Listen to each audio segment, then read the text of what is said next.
2023 retake of Trouble for Thomas from Season 1 episode of Thomas the Tank Engine and Friends, aka Thomas and Friends. The narrator is Ringo Starr.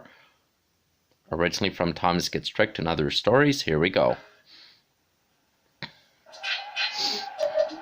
Thomas the Tank Engine wouldn't stop being a nuisance. Night after night he kept the other engines awake. I'm tired of pushing coaches. I want to see the world. The other engines didn't take much notice, but Thomas was a little engine with a long tongue.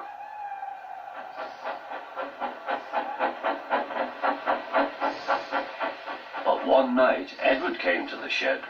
He was a kind little engine and felt sorry for Thomas. I've got some freight cars to take home tomorrow.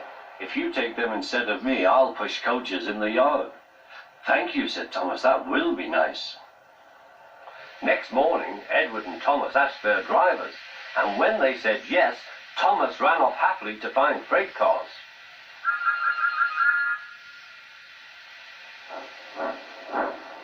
Now the freight cars are silly and noisy.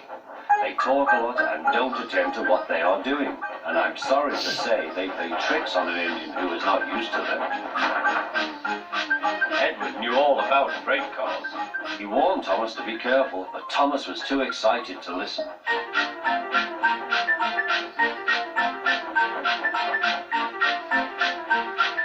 The shunter fastened the coupling, and when the signal dropped, Thomas was ready. The conductor blew his whistle. Peep, peep, answered Thomas, and started off. But the freight cars weren't ready. Oh, oh, oh, they screamed, wait, Thomas, wait. But Thomas wouldn't wait. Come on, he puffed. All right, don't fuss. All right, don't fuss, rumbled the cars.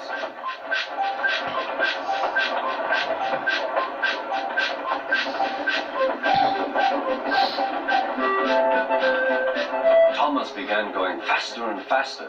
Whee! He whistled as he rushed through Henry's tunnel.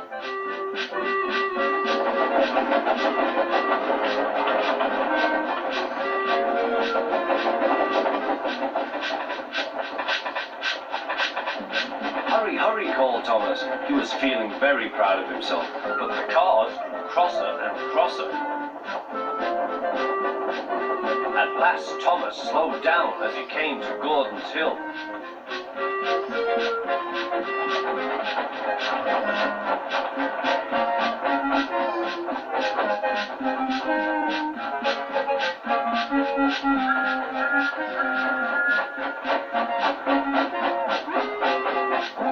Steady now, steady, warned the driver as they reached the top.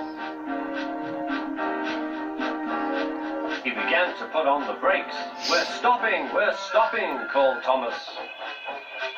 No, no, no, answered the cars, bumping into each other. Go on. Before the driver could stop them, they had pushed Thomas down the hill and were rattling and laughing behind him.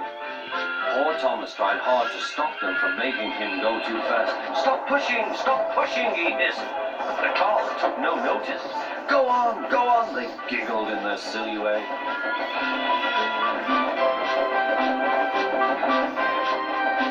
There's the station. Oh dear, what shall I do? He cried. He rattled straight through and swerved into the goods yard. Thomas shut his eyes. I must stop. When he opened his eyes, he saw he had stopped just in front of the buffers. They're watching him, was the top of the hat. What are you doing here, Thomas? He asked. I've brought Edward's freight cars, Thomas answered. Why did you come so fast? I didn't mean to. I was pushed, said Thomas. You've got a lot to learn about freight cars, Thomas. After pushing them about here for a few weeks, you'll know almost as much about them as Edward. Then you'll be a really useful engine.